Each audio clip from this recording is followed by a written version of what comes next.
Hai teman-teman, selamat datang di channel MGB.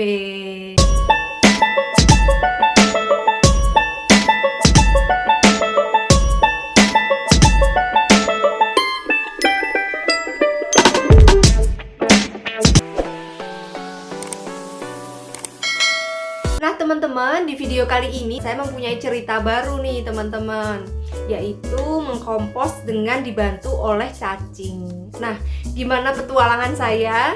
Yuk ikutin terus videonya ya. Nah teman-teman, sebelumnya pernah nggak sih teman-teman mendengar istilah casting atau vermicompost?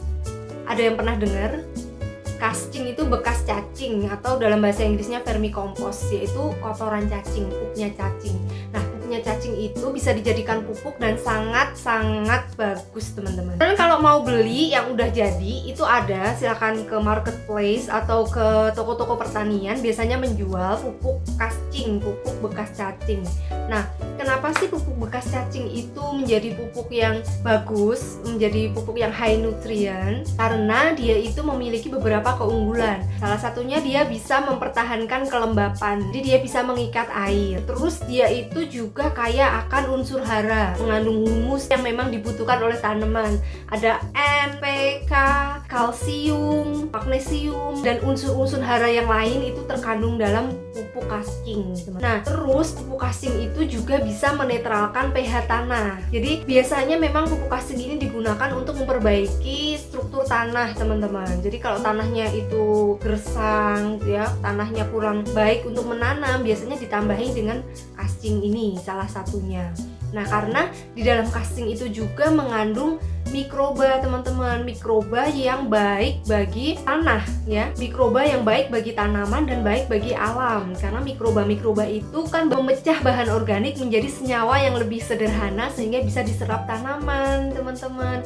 Juga mengandung hormon pertumbuhan yang diperlukan bagi tanaman gitu. Nah, saking istimewanya si casting atau vermicompost ini, gardener menyebutnya sebagai black gold atau emas hitam, emas hitamnya para pekebun gitu.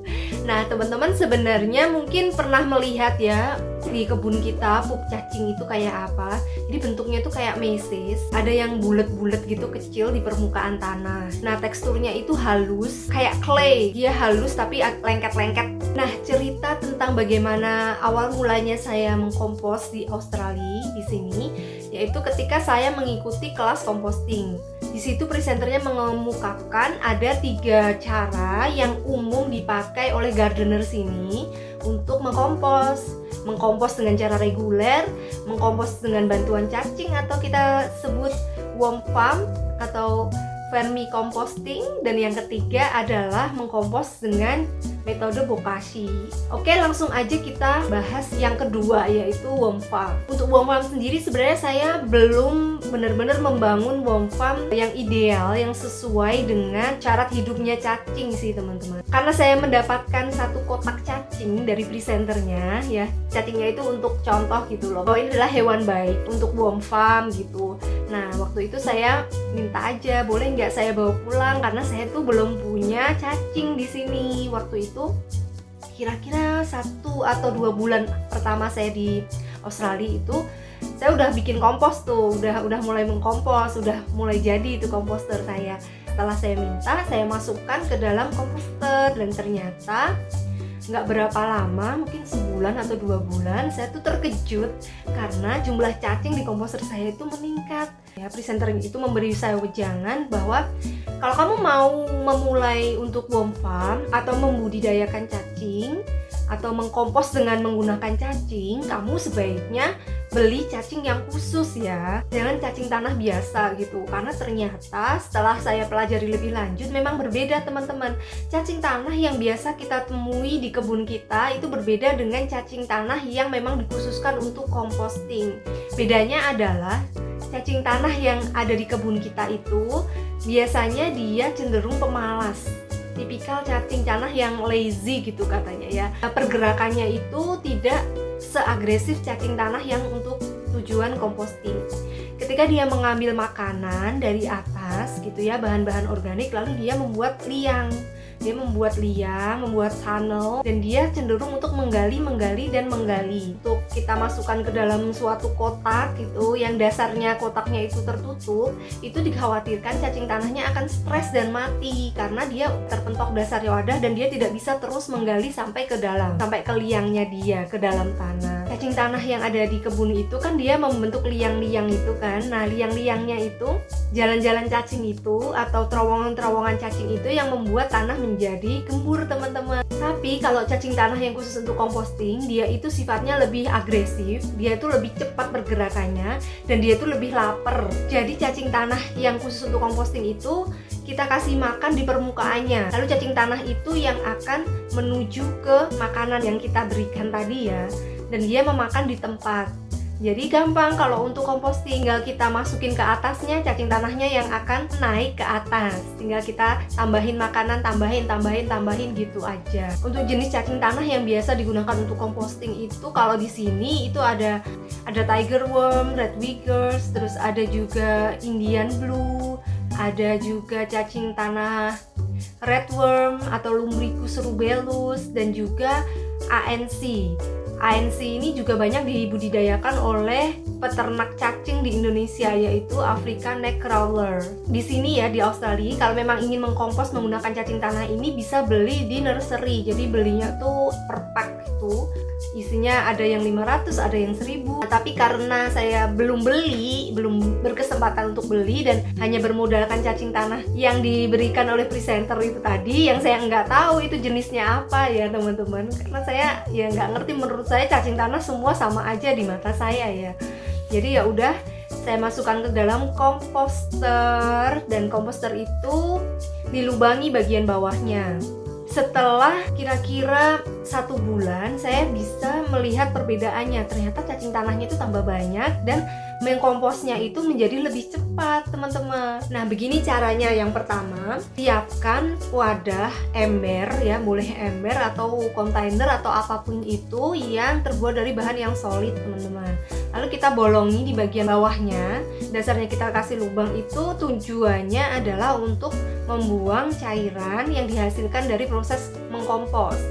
Bisa juga sebenarnya itu ditampung ya teman-teman, tapi karena saya tidak mempunyai banyak bahan di sini, tidak mempunyai sumber daya yang cukup ya di sini, jadi saya bolongin aja dan langsung saya taruh di atas tanah. Nah, tujuannya kalaupun komposternya itu terlalu jenuh air, terlalu banyak air, nanti airnya bisa terbuang dari situ agar cacing tanahnya bisa menggali ke tanah ya. Jadi kalau dia merasa lingkungan komposternya itu kurang cocok untuk dia ya, jadi kita tidak menyiksa dalam tanda kutip ya, kita tidak memaksa, tidak menyiksa si cacing itu. Dia akan mencari jalan keluar gitu, dia akan turun ke dasar. Karena kalau cacing tanahnya adalah cacing tanah yang reguler, cacing tanah biasa, kan dia cenderung untuk menggali ya teman-teman. Dan kalaupun dia ingin makan, dia tinggal naik ke komposter, mengambil bahan makanan, lalu dia turun ke bawah. Nah, setelah kita lubangi, lalu saya berikan dia boleh tanah, boleh kompos yang udah jadi atau kompos yang setengah matang boleh, itu kira-kira 2 cm sebagai lapisan dasar biar cacing tanahnya itu beradaptasi. Setelah itu saya berikan sayur-sayuran, sisa kulit buah ya, limbah-limbah organik ya, tentunya yang dari tumbuhan. Saya tidak mengkompos makanan yang mengandung susu, daging gitu-gitu, saya tidak mengkompos karena itu bisa menimbulkan bau, bisa mengundang tikus dan bisa mengundang banyak masalah ya, karena di sini tempat tinggal saya itu cukup berdekatan antara satu tetangga dengan tetangga yang lain, jadi saya juga menjaga kenyamanan mereka. Setelah buah dan sayur yang udah dicacah tadi dimasukkan, lalu dikubur lagi dengan tanah, kita lapisi lagi dengan tanah setebal 2 cm lagi. Nah, teman-teman bisa menambahkan juga daun-daun kering ya untuk menyeimbangkan adonan kompos ya, antara bahan karbon dan bahan yang banyak mengandung nitrogen. Nah, setelah kita segel tadi, kita beri lapisan tanah 2 cm itu tujuannya juga untuk menyegel agar bau pembusukan itu tidak langsung menguap ke udara. Kalau bahan organiknya yang kita taruh atas, dia kan cenderung mengundang lalat ya kan, cenderung mengundang lalat buah yang kecil-kecil itu, nyamuk, terus lalat rumah, mengundang semut, dan mengundang serangga-serangga yang tidak kita inginkan berada di dalam komposter. Selanjutnya, saya siram dengan air ya. Boleh menggunakan air biasa, boleh menggunakan air cucian beras, boleh juga menggunakan mol atau mikroorganisme lokal. Yang videonya sudah pernah saya buat di sini, silahkan klik ya. Tujuannya adalah untuk melembabkan adonan kompos kita ya, dan sekaligus sebagai syarat hidupnya cacing, karena cacing itu kan bernafas melalui kulit ya. Dia harus senantiasa kulitnya itu lembab. Kalau sampai kekeringan, dia tuh susah bernafas dan akhirnya cacing itu tidak gesit, teman-teman. Kayak lemes gitu cacingnya. Kalau cacingnya lemes ya tentu saja dia tidak makan ya, teman-teman, tidak gesit. Lalu yang perlu diperhatikan, jangan terlalu banyak memberikan makanan itu atau bahan-bahan organik itu berupa kulit jeruk dan kulit bawang atau bawang-bawangan, karena itu sifatnya asam, teman-teman. Nah, cacing tuh kurang menyukai yang sifatnya asam. Ya, dia akan tetap makan kulit jeruk dan kulit bawang itu juga akan tetap terurai di komposter kita, hanya saja dia bukan makanan kesukaannya gitu. Dia akan menyebabkan pH-nya itu menjadi asam. Tapi tenang, kita menambahkan kulit jeruk, tambahkan juga eggshell atau cangkang telur yang sudah dihaluskan. Karena cangkang telur itu akan menetralkan pH-nya, jadi nanti adonannya bisa seimbang. Nah, kalau sudah, lalu kita masukkan deh cacingnya. Jadi saya punya 3 komposter nih, teman-teman. 3 komposter itu muter aja. Yang satu masih dalam tahap isi, satunya lagi masih dalam proses pematangan, yang satunya lagi udah siap pakai. Biasanya begitu. Dan ketiganya itu ember aja. Ember-ember saya dapat nemu ya. Ember-ember tidak terpakai gitu. Oh ya, sampah organiknya itu bisa ditambahkan setiap hari. Tapi kalau saya lebih memilih untuk 3 hari atau 2 hari sekali. Jadi saya kumpulkan dulu biar agak banyak, sekalian nyacahnya ya. Lalu saya masukkan semuanya, baru saya segel lagi. Jika embernya sudah penuh, biarkan selama 1 minggu. Jangan ditambahin lagi ya. Nah, setelah 1 minggu bisa kita campur adonannya ya, kita aduk. Tujuan dari pengadukan bahan kompos ini adalah untuk memberikan oksigen, agar oksigennya itu masuk ke dalam adonan kompos kita sampai ke bawah-bawah. Jadi harus diputar biar proses pembusukannya berlangsung dengan optimal, karena kita melakukan proses penguraian atau proses pengomposan secara aerobik. Artinya kita membutuhkan oksigen. Kalau oksigennya kurang, maka proses itu akan berubah menjadi proses anaerob. Artinya yang bekerja adalah bakteri-bakteri yang tidak membutuhkan oksigen. Dan itu biasanya menimbulkan bau amoniak ya, teman-teman. Bau busuk itu.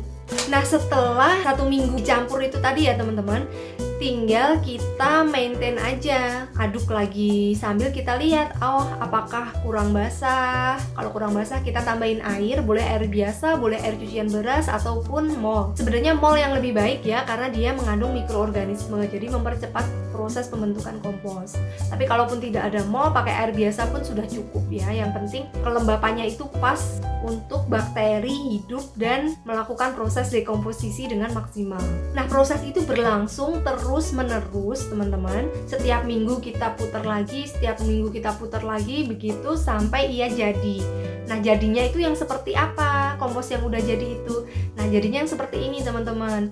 Coklat ke hitam-hitaman ya, atau hitam ke coklat-coklatan, atau ada juga yang hasilnya hitam banget. Ya, itu tergantung bahan apa yang kita masukkan ya. Baunya sudah tidak bau sampah lagi ya.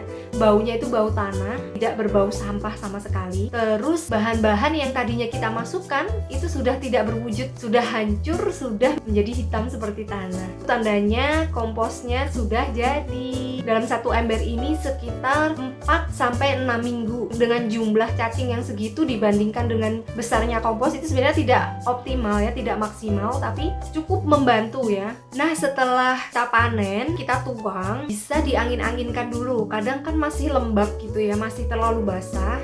Kompos kita cooling down agar proses pengomposannya itu terhenti. Kompos yang baru jadi dipakai dan dia masih panas itu akan membakar tanaman. Tanamannya bukannya malah sehat, tapi tanamannya malah bisa mati. Sambil mengangin-anginkan kompos itu sambil ngambilin cacingnya. Jadi cacing yang banyak tadi diambil dan kita masukkan ke komposter yang lain yang sedang dalam proses. Apakah teman-teman tertarik untuk mencoba mengkompos dengan menggunakan cacing?